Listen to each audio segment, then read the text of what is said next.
Dios les bendiga, hermanos. Vamos a dar inicio a este estudio. Vamos a pedir la dirección del Espíritu Santo para que pueda Él dirigir nuestros pensamientos y que puedan estar en armonía con la palabra de Dios. Así que vamos a venir de rodillas para orar.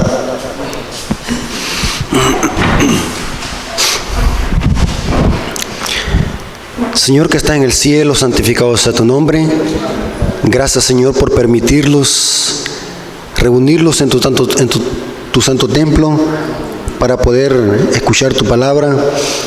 Bendice, Señor, nuestra mente, nuestro pensamiento, nuestro corazón, para que pueda estar en armonía con tu palabra. Te lo suplicamos en el nombre de Jesús. Amén.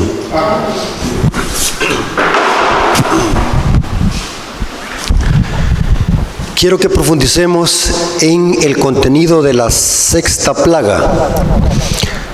Apocalipsis 16:12. Vamos a hacer un estudio profundo sobre el significado apocalíptico de la sexta plaga. Apocalipsis 16:12 dice lo siguiente: el sexto ángel derramó su copa sobre el gran río Éufrates, y el agua de este se secó para que estuviese preparado el camino para los reyes de ¿qué? Del oriente. ¿Lo tienen conmigo el texto? Sí. Sobre este texto, algunos cristianos creen de que se refiere a un aspecto literal. El Éufrates es un río literal que está allá por Irak, y los reyes del oriente representan las naciones circunvecinas que pelearán o vendrán al valle de Megiddo para que se desarrolle la gran batalla del gran Armagedón. Esta es la interpretación más que todo futurista que gira en torno a las iglesias protestantes que creen en un anticristo literal que se va a sentar en una ciudad de Jerusalén literal y va a asediar a los judíos literal, todo literal. ¿Cuál es el problema de esta interpretación? Si la tomamos de una manera literal, es la siguiente: si tendríamos que tomar el río Éufrates como literal, caemos en un gran error, porque en la actualidad este río, que en los tiempos bíblicos era muy frondoso, hoy parece un riachuelo que se está secando. Y por consiguiente tendríamos que creer en una Babilonia literal, física, que persiguió al pueblo de Dios en la antigüedad. Algo que no cuadra con el contexto bíblico, porque Babilonia, según la Biblia, fue destruida y hoy yace en ruinas. Tendríamos que darle otra explicación a este texto, y no tendría que ser literal, como lo interpretan algunas iglesias protestantes. Ahora, ¿cuál es la interpretación correcta que esté en armonía con lo que dice la Biblia? Acuérdense de un principio muy importante, hermanos. Cuando usted oye dos posiciones, este dice una cosa y este dice otra, si usted es sabio y es inteligente, va a ver de que una de las dos posiciones está más en armonía con el texto bíblico. Muy importante. Yo siempre hago eso. Analizo ambas posiciones y veo cuál es más completa y tiene más peso, y cuál es la que está más en armonía con el contexto bíblico, histórico y escatológico de las profecías. Ahora, vamos a ver el significado exegético y apocalíptico de la sexta plaga, el secamiento del río Éufrates. Ahora, para entender qué significa esta plaga, quiero leerles una cita de Elena de White que está en el libro Hechos de los Apóstoles, página 467, párrafo 2. Noten qué interesante Elena de White. En el Apocalipsis todos los libros de la Biblia se encuentran y terminan. ¿A dónde están todos los libros de la Biblia? En el Apocalipsis. Interesante cita. En él está complemento del libro de Daniel. Uno es profecía y otro una revelación. El libro que fue sellado no fue el Apocalipsis, sino aquella porción de la profecía de Daniel que se refiere a los últimos días. El ángel ordenó: tú, empero Daniel, cierra las palabras y sella el libro hasta el tiempo del fin. Me llama la atención cómo inicia la cita. En el libro de Apocalipsis terminan y se encuentran todos los libros de la Biblia.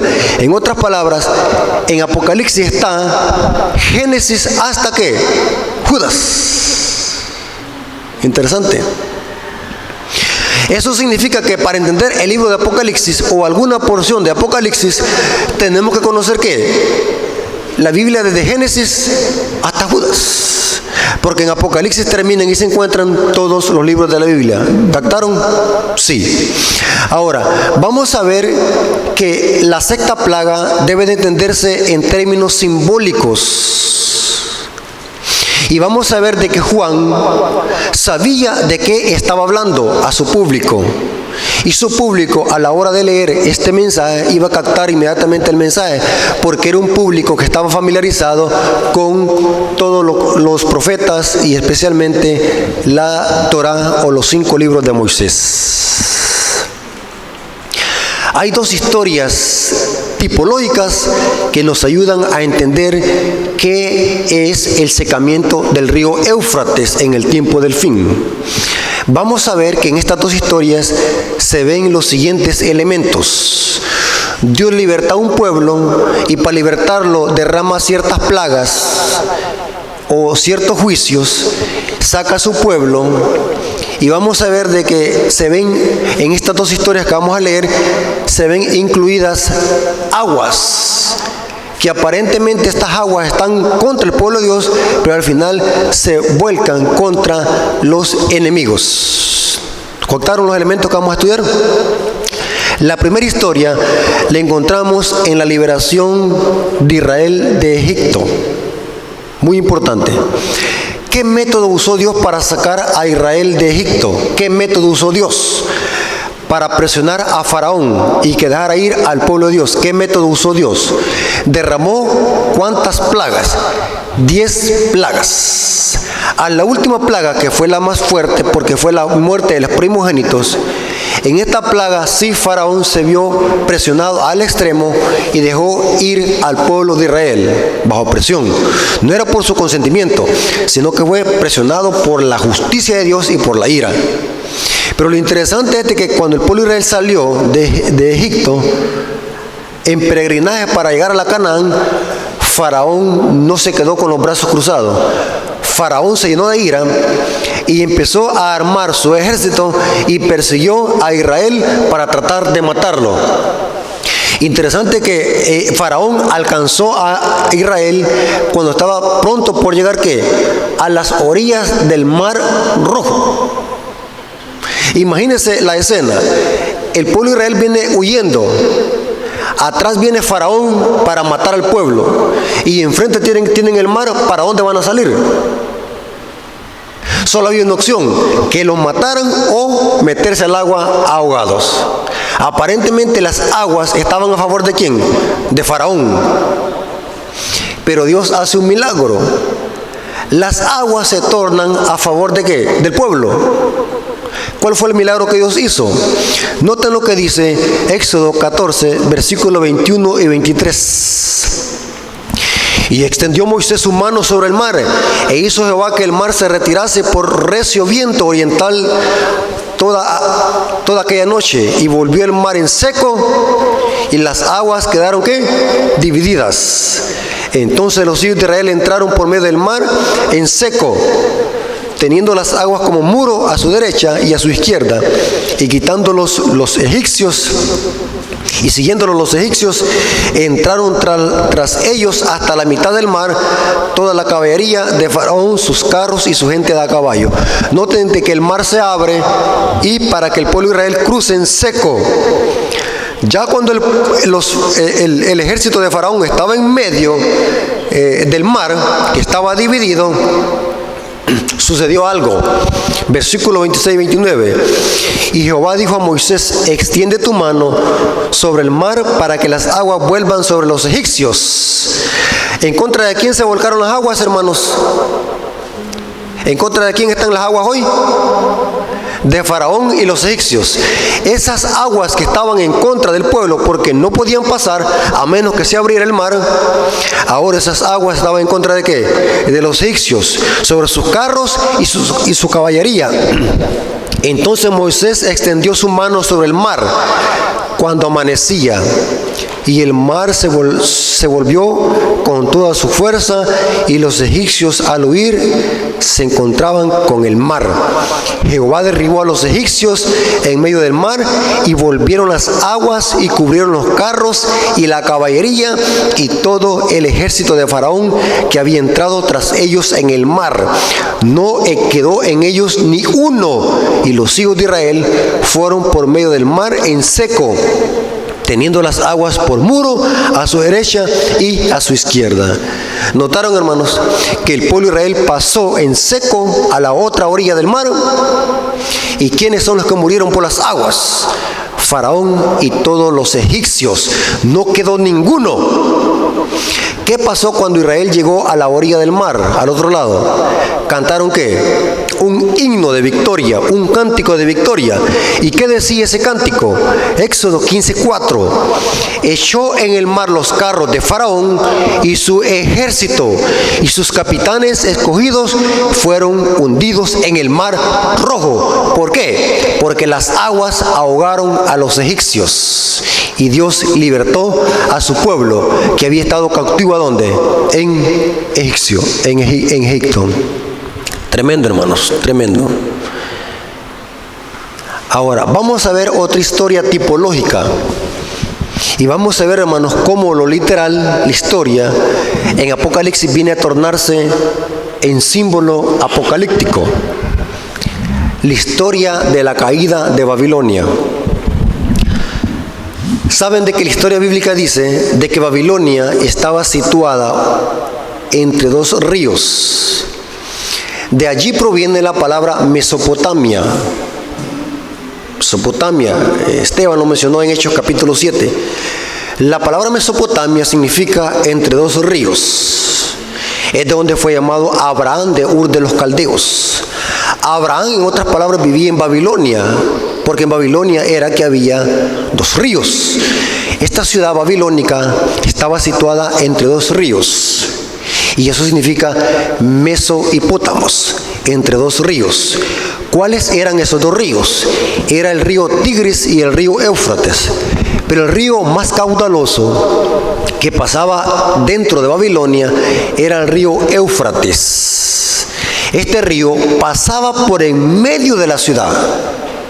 Y lo interesante es que eso lo comprueba también Elena de White y lo comprueba también Heródoto, un historiador griego de peso, no es fábula, un historiador que estuvo cerca a estos acontecimientos. Dice lo siguiente, de que la ciudad de Babilonia era tan colosal. ¿Sabe qué significa la palabra colosal? Una ciudad poderosa, que nadie la podía vencer en la antigüedad. Por eso es que Babilonia siempre fue familiarizada con una ciudad impía y pecado en la Biblia.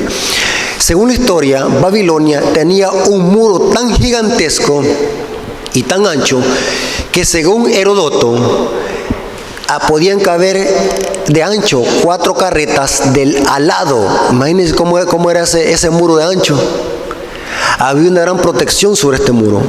Y según los historiadores, había solamente una puerta para poder entrar a esta ciudad.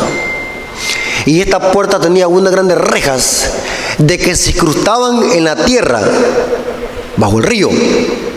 A modo que si los enemigos querían entrar, no podían, porque la ciudad tenía un gran muro y solamente tenía una puerta por donde entrar. Interesante. Babilonia, una ciudad impía, satánica, que fue familiarizada siempre en la Biblia con pecado, fue la ciudad que le hizo más daño al pueblo de Dios. Y mire cómo la describe el profeta a esta ciudad. Isaías 47:8. Oye pues ahora esto, mujer voluptuosa, tú que estás sentada confiadamente. Esta palabra sentada significa que estaba situada sobre el río Éufrates. Y saben, hermanos, un detalle muy importante, según los historiadores, Babilonia estaba tan confiada de que si los enemigos la sitiaban, ellos se podían encerrar por meses dentro de la ciudad y no se podían preocupar por nada. ¿Por qué razón? Porque adentro de la ciudad podían hacer su propio alimento, cultivaban, gracias a que el río pasaba por el medio de la ciudad. O sea que este río servía de dos cosas, de protección y al mismo tiempo servía ¿qué? Para sistema de riego. ¿Sabe qué significa el sistema de riego? Para regar el cultivo. A modo que los enemigos se podían aburrir e irse, porque como estaban encerrados. Y Babilonia se sentía confiada, porque el Éufrates ¿qué? La protegía. Y mire cómo dice la cita que acabamos de leer. Oye pues ahora esto, mujer voluptuosa, tú que estás sentada confiadamente, tú que dices en tu corazón, yo soy, fuera de mí no hay más, no quedaré viuda, ni conoceré orfandad. ¿Qué está haciendo aquí Babilonia, hermanos? Está jactando, vanagloriándose, porque está confiada del río Éufrates. Jeremías 51, versículo 13 al 14. Tú que moras entre muchas aguas, ¿cuáles aguas eran estas? Las del río Éufrates. Rica en tesoros, ha venido tu fin, la medida de tu codicia. Jehová de los ejércitos juró por sí mismo diciendo, yo te llenaré de hombres como las langostas y levantarán contra ti gritería. Y le iba a llegar su día a Babilonia. Le iba a llegar a su día. Ahora la pregunta es, ¿qué método usó Dios para tratar, o mejor dicho, para libertar a su pueblo de Babilonia? ¿Y cuál pueblo? La Biblia dice, y esta lección que estamos estudiando habla mucho de eso. ¿Cuánto tiempo Israel pasó en Babilonia, según Jeremías? ¿Cuánto tiempo va a estar? 70 años. La profecía decía que al final de los 70 años yo visitaré a Babilonia. O sea que la profecía exactamente decía de que al final de los 70 años Dios iba a hacer juicio con Babilonia. Imagínense que Dios usó a Babilonia para castigar a su pueblo por rebelde, pero también dice, no te vas a quedar así, yo también te voy a castigar al final de los 70 años. Profetizado. ¿Qué método usó Dios para sacar a su pueblo de Babilonia? ¿Qué método usó? ¿Qué método usó para destruir esta ciudad impía que se jactaba de estar entre muchas aguas? ¿Qué método usó? Usó el mismo método de secar las aguas del Éufrates. ¿Y a quién usó? Usó a un rey persa llamado Ciro. Y este rey persa venía del oriente. Y la profecía decía que Ciro iba a ser usado por el poder de Dios para conquistar esta ciudad impía y para secar el río Éufrates. Imagínense que un rey impío iba a ser usado por Dios. Y el Espíritu profecía en el libro Profeta y Reyes dice de que Ciro leyó esa profecía de sí mismo y eso lo llenó de fortaleza y de fe y valor, que Babilonia iba a ser entregada ¿qué? En sus manos, porque no iba por su propio poder, sino que iba con el poder de ¿qué? De Dios. ¿Y saben qué significa la palabra Ciro? La palabra Ciro significa sol. ¿Y dónde sale el sol? Del oriente. Noten esos detalles. La profecía de que Ciro iba a conquistar Babilonia, ¿a dónde decía eso? Isaías 44, versículo 27 al 28. Isaías capítulo 44, versículo 27 al 28 dice, así dice a las profundidades, secaos. ¿Ciro iba a secar algo? ¿Un río? Sí. tus ríos haré secar, que dice de Ciro, es mi pastor. Imagínense los términos que se usan aquí para Ciro. Ciro es mi ¿qué? Mi pastor. Pregunto, en el Salmo 23, ¿a quién se le llama Jehová mi pastor? A Cristo. Interesante. Ciro es mi pastor y cumplirá todo lo que yo quiero. Al decir a Jerusalén, será edificada, y al templo será ¿qué? Fundada. Profecía sobre Ciro, que iba a conquistar Babilonia, y para eso iba a secar los ríos. ¿Cuál río? El Éufrates. Otra cita, Isaías 45, versículo 1. Isaías 45, versículo 1 dice, así dice Jehová a su ungido. ¿Cómo se le llama aquí a Ciro, hermanos? Ungido. Pregunto, ¿a quién se le llama ungido en los profetas mayores y menores y también en los evangelios? A Cristo. ¿Y saben qué significa la palabra ungido? Mesías o Mesías. Así dice Jehová a su ungido, a Ciro, a cual tomé yo por su mano derecha, para sujetar naciones delante de él, y desatar los lomos de los reyes, para abrir delante de él puertas, y las puertas ¿qué? No se cerrarán. La profecía decía que Ciro iba a secar los ríos, y que también iba a abrir las puertas, y que nadie iba a poder cerrar esa puerta. ¿Cuál es puerta? La única puerta y el único río que pasaba ¿por qué? Por Babilonia. La profecía decía que Ciro iba a abrir esa puerta y iba a secar el río. Y saben que el ejército persa, en una noche de que Belsasar y todo su séquito adentro de Babilonia tenían una borrachera y una orgía, eso lo dice Daniel capítulo 5, estaban tan borrachos que en esa noche se les olvidó cerrar ¿qué? La puerta de Babilonia. La única puerta se les olvidó. Ciro inmediatamente aprovechó conquistar Babilonia, pero como la profecía decía que Ciro iba a secar los ríos, para entrar a Babilonia tenía que secar el río. Y saben que Herodoto, y eso lo dice también Espíritu Profecía, dice que Ciro con todo su ejército desviaron el cauce del río. ¿Saben qué es desviar un cauce? ¿Saben qué es desviar? Ustedes cuando van a regar los regadillos así, ¿cómo se le llaman los regadillos, hermano? ¿Otro nombre? ¿Cómo le llaman a los que se hacen en verano? ¿Ah? Que paran el agua en un lugar y la desvían para otro. ¿Cómo se llama esa metodología? Ustedes que son agricultores, ¿cómo se llama esto cuando se desvía para otro lugar el agua? Se tapa un lugar y se desvía el agua para otro. Eso hizo Ciro. El río Éufrates lo que hizo es desviar el cauce. Y lo que hizo es, el río se secó, bajó, y Ciro entró con todo su ejército. Y la Biblia dice que en esa misma noche, eso lo dice Daniel 5, versículo 30 al 31, la misma noche fue muerto Belsasar, rey de los caldeos, y Darío el de Media tomó el reino, siendo de 62 años. Ese día fue conquistada Babilonia. En el año 539, Babilonia cayó en manos de los persas. Y Babilonia, ¿qué estaban haciendo los babilonios adentro, hermanos? Estaban teniendo orgías y estaban bebiendo vino.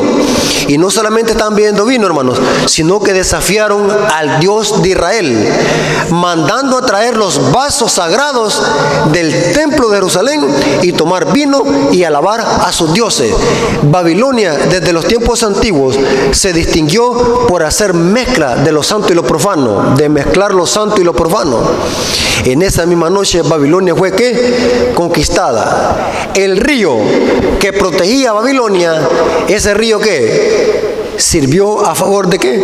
Del pueblo de Dios, y el pueblo de Dios fue libertado en esa misma noche. Y todos los babilonios fueron ¿qué? Destruidos. Y Ciro secó el gran río Éufrates. Ahora, ¿qué tiene que ver esto con Apocalipsis? Vamos a notar, hermanos, que la historia de Israel en Egipto y la salida es tipológica a la sexta plaga, y la liberación de Israel de Babilonia después de 70 años también es tipológica y apocalíptica, y que tiene mucha relación con la sexta plagas. Ahora, vamos a ver, hermanos, que la Babilonia del Apocalipsis también está sentada sobre aguas y está confiada. Apocalipsis capítulo 17, versículo 1 al 5.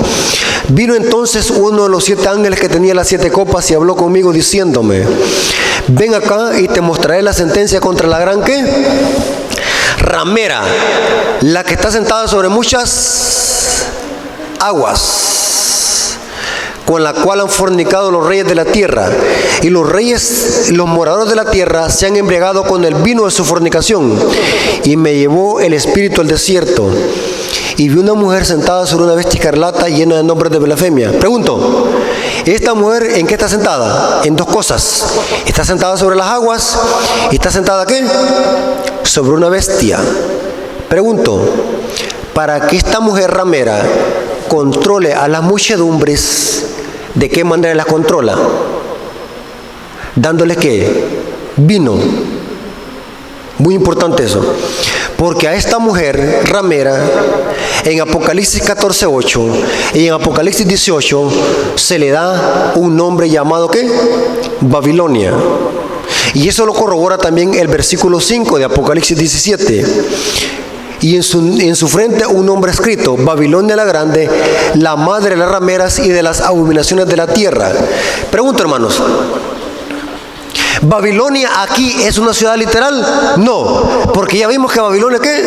Fue destruida por Ciro y Darío, el persa. Entonces, esta Babilonia debe de interpretarse de una forma simbólica. Y las aguas, que es lo mismo que el Éufrates, debe de interpretarse en una forma simbólica, no literal. ¿Qué representan las aguas en las cuales esta mujer está sentada y las controla? Apocalipsis 17:15 nos dice que las aguas es un símbolo de naciones, muchedumbres, lenguas y pueblos. Y me dijo también: las aguas que has visto donde la ramera se sienta son pueblos, muchedumbres, naciones ¿qué? Y lenguas. ¿Por qué es que esta ramera está confiada? ¿En qué radica el poder de esta ramera? ¿Cuál es el secreto del poder de esta ramera? Que la protegen ¿qué? Las muchedumbres, las aguas. Y no solamente las aguas, sino que también los reyes de la tierra. Esta ramera controla a los reyes de la tierra. ¿Y de qué manera los controla? Dándole ¿qué? Vino de su fornicación. O sea, los tiene borrachos. Igual como Belsasar estaba ¿qué? Bebiendo vino a la hora de ser ¿qué? Conquistado. Él y su reino. Interesante. Esta ramera controla a las muchedumbres y a los reyes de la tierra, a los magnates, las aguas de Babilonia. ¿Será que al final de la historia también estas aguas se secarán? ¿Sí o no? ¿Será que Dios va a secar las aguas de Babilonia? Porque de alguna manera en la Babilonia apocalíptica y espiritual del tiempo del fin hay un pueblo de Dios en Babilonia y tiene que ser libertado. Sí. ¿Hay pueblo de Dios en Babilonia? Dios tiene que libertar y usar la misma metodología, secar las aguas de Babilonia. ¿Qué representa el secamiento de las aguas de Babilonia? Representa que los mismos poderes políticos y religiosos que apoyan a esta ramera llamada Babilonia, se le va a retirar su poder. Y no solamente se retira su poder, sino también que estos mismos reyes de la tierra la van a devorar y la van a destruir a esta ramera. ¿Notaron, hermano? Las aguas que están en contra del pueblo de Dios ahora se vuelcan en contra de ¿qué? De la ramera. Noten lo que dice Apocalipsis 17, versículo 16 al 18. Apocalipsis capítulo 17, versículo 16 al 18. Los 10 cuernos que viste en la bestia, estos aborrecerán ¿qué? A la ramera, y la dejarán asolada desnuda, y devorarán sus carnes, y quemarán con fuego, porque Dios ha puesto en sus corazones el ejecutar lo que Él quiso. que harán los reyes de la tierra, que harán los 10 cuernos, que harán los magnates de la tierra con la ramera, devorarán sus carnes y la dejarán asolada y desnuda. Pregunto, hermano, ¿esta referencia de dónde viene? Viene de la historia de Jezabel. Fue la única mujer impía que fue devorada por los perros. ¿Y quién la mató o quién la aniquiló? Jehú y los reyes que venían con él. O sea que la Jezabel en los tiempos de Elías debe ser paralela a la ramera de Apocalipsis 17. Muy importante eso. Aquí dice que los reyes de la tierra que fornican con la ramera, después la devoran y la destruyen. Es una profecía donde el poder político se le va a quitar ¿qué? A este sistema, a esta ramera. Ahora, Ellen G. White tiene una cita donde nos explica de que va a haber un momento, hermanos, noten lo que voy a decir. ¿Quién es Babilonia, hermanos? ¿Quién es Babilonia? Babilonia representa al catolicismo romano junto con sus hijas, las iglesias protestantes que se atienen a su doctrina. Esa es Babilonia. Pregunto, hermanos, ¿esta religión tiene poder político y religioso en todo el mundo? Sí. ¿Cuándo este sistema va a recobrar su poder? Según Apocalipsis 13, versículos 3 y 4, cuando se les sane la herida, va a empezar a matar y a destruir a muchos. Eso lo corrobora también Daniel 11, 40 al 45. Va a haber un momento, hermano, donde este sistema va a volver a recobrar su poder que tuvo durante la supremacía papal. Y todo el mundo va a tratar de matar al pueblo de Dios que guarda los mandamientos. Pero Dios tiene que secar las aguas de Babilonia. ¿Y qué método va a usar? Lo mismo tiene que hacer, secar las aguas. ¿Y qué significa secamiento del río Éufrates? Las mismas aguas que están en contra del pueblo de Dios, ahora se tornan contra los enemigos del pueblo de Dios. ¿Y de qué manera? Saben, hermanos, de que la Biblia también enseña eso, de que la gente al final de la historia que ande persiguiendo al pueblo de Dios, porque va a haber otra persecución como lo fue durante la Edad Media, va a haber un momento donde esa gente que perseguirá al pueblo de Dios para tratar de matarlo, va a venir a darse cuenta que fueron engañados ya cuando sea demasiado tarde. Y esas armas que se tornan contra del pueblo de Dios, ahora se usan para matarse entre ellos y para matar a los líderes religiosos. Noten cómo dice Conflicto de los Siglos, página 637. Los hombres ven que fueron engañados. Se acusan unos a otros de haberse arrastrado mutuamente a la destrucción, pero todos concuerdan para abrumar a los ministros con la más amarga condenación. Los pastores infieles profetizaron cosas lisonjeras, indujeron a sus oyentes a menospreciar la ley de Dios y a perseguir a los que querían santificarla. Ahora, en su desesperación, estos maestros confiesan ante el mundo su obra de engaño. Las multitudes llenas de furor, estamos perdidos, o sea que ya demasiado tarde, las aguas de Babilonia, las muchedumbres se van a dar cuenta que están perdidas ya cuando es demasiado tarde. Estamos perdidos, exclaman, y vosotros sois la causa de nuestra perdición. Y se vuelven contra los falsos pastores, precisamente aquellos que más admiraban en otro tiempo, pronunciaban contra ellos las más terribles maldiciones. Las manos mismas que los coronaban de laureles se levantaron para aniquilarlos. ¿Qué pasará con las aguas? Que son las muchedumbres, naciones, lenguas y pueblos. ¿Contra quién se van a volcar? Contra los mismos ministros y sacerdotes. Las manos mismas que los coronaban con laureles se levantarán para aniquilarlos.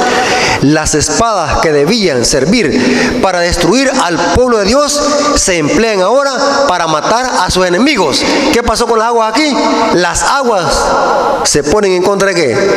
de los babilonios, porque las aguas se tienen que secar.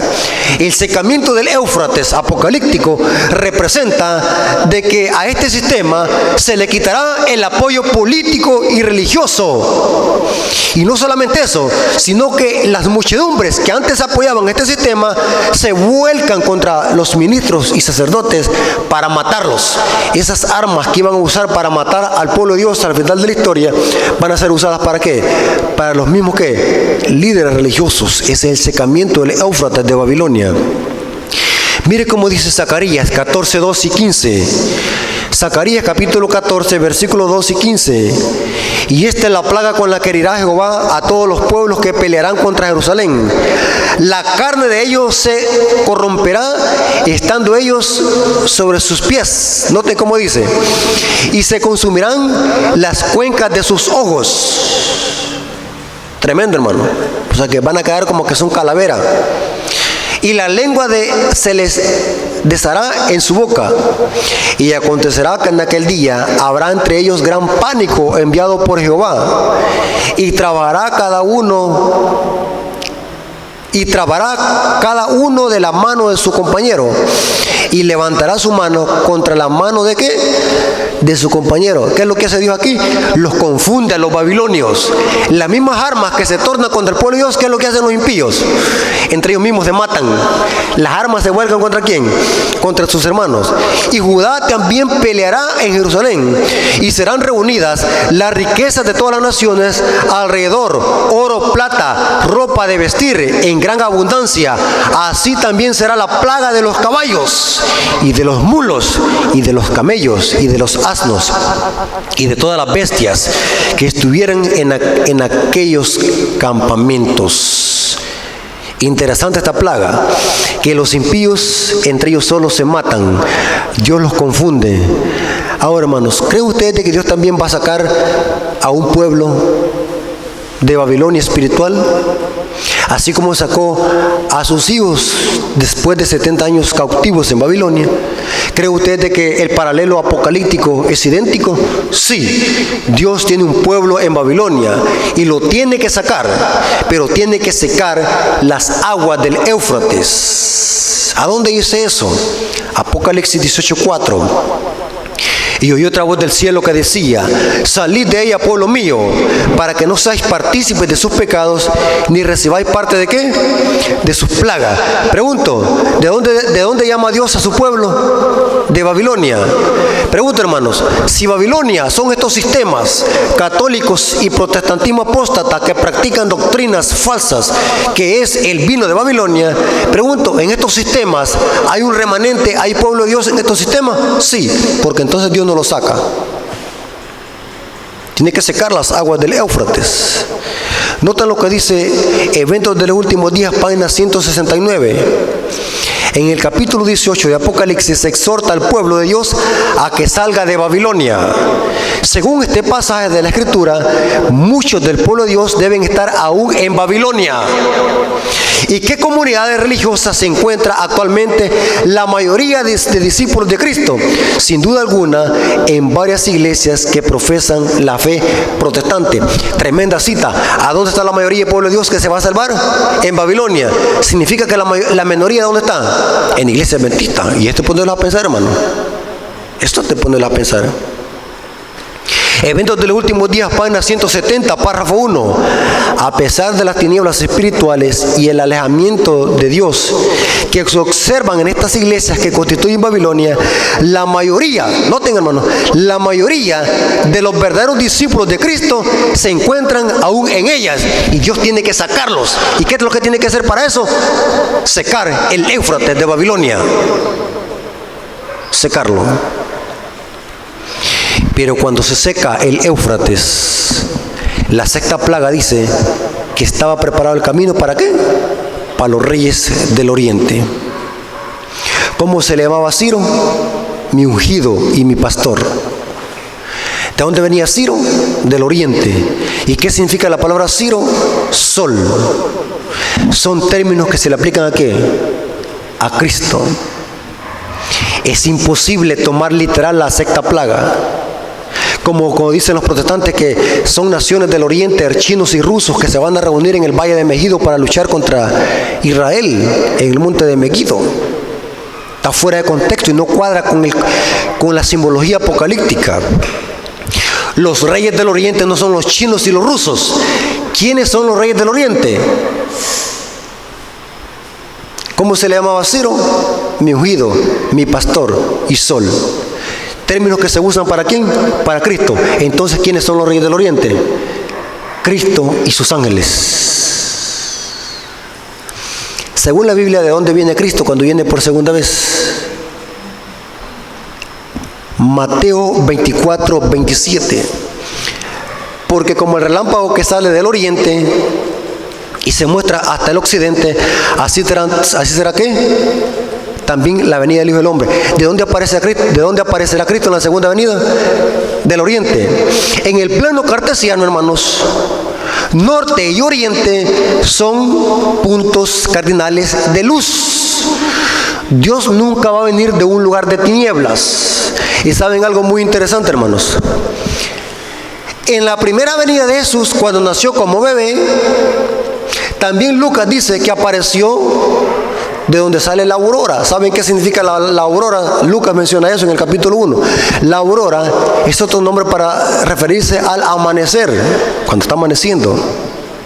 O sea, Cristo en su primer venida, cuando nació como bebé, se introdujo a este mundo por el oriente. Ya leí usted ese texto, hermano, que Cristo apareció por donde sale la aurora. Lucas capítulo 1 dice eso. Y en la segunda venida no viene del sur, porque el sur es símbolo de ateísmo, símbolo de Egipto. Cristo viene del oriente en la segunda venida. ¿Y quiénes lo acompañan? Solo Él viene. Mateo capítulo 16, versículo 27. Porque el Hijo del Hombre vendrá en gloria de su Padre y con sus ángeles. Y entonces pagará cada uno conforme a ¿qué? Sus obras. ¿Quién es los reyes del oriente? Cristo y sus ángeles, que vienen por segunda vez. Pero para que Él venga por segunda vez, primero ¿qué? Cae Babilonia y seca el río Éufrates. Y este sistema es desenmascarado. Y entre ellos mismos se destruyen los impíos. Tremendo, hermanos. Cuando hablamos de Apocalipsis, hermanos, debemos de entenderlo simbólicamente, no literal. Estamos tratando con símbolos.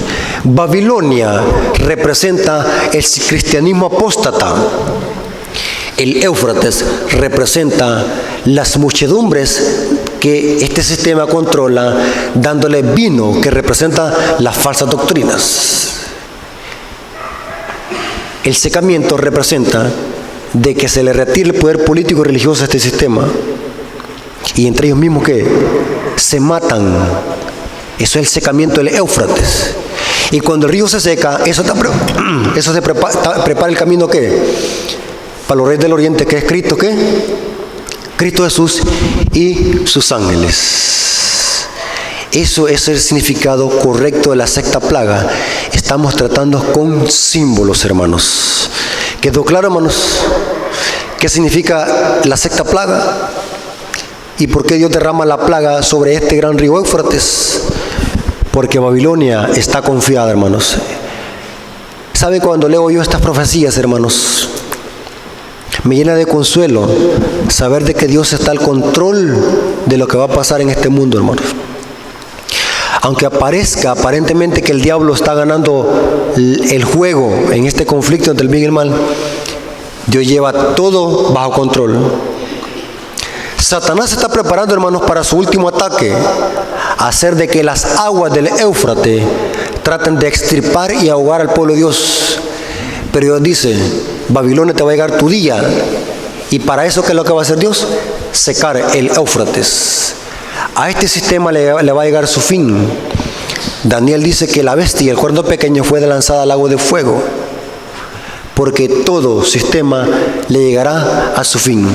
Hermanos, confiemos en las promesas de Dios, que el que está al control de todo lo que está pasando en este mundo y en el universo es nuestro Señor y Salvador Jesucristo, hermano. No importa lo que el diablo trate de hacer contra el pueblo de Dios, Pero si estamos con Jesús, estamos vestidos con su justicia. Y ese es el interludio que se hace entre la sexta y la quinta plaga. He aquí yo vengo pronto. Retén lo que tiene y guarda tu vestidura para que no andes desnudo. Porque el secreto de la victoria que nos va a hacer que estemos firmes en este conflicto entre el bien y el mal es que estemos vestidos con la justicia de Cristo y para que no andemos desnudos. Ese es nuestro deber, hermanos. Porque ¿de qué sirve que nosotros nos empapemos de conocimiento, pero si nosotros nos encontramos sin Dios y sin esperanza cuando estos acontecimientos sucedan y que están prontos por suceder? A este sistema se le está pronto por sanar la herida. Pronto recobrará el poder de todas las aguas y las aguas tratarán de extirpar al pueblo de Dios. Pero si estamos con Jesús, la Biblia dice que seremos llamados fieles y vencedores. ¿Cómo dicen amén? Amén. Hasta aquí ha llegado este estudio, hermanos, y la honra y la gloria sea para nuestro Dios. Dios les bendiga.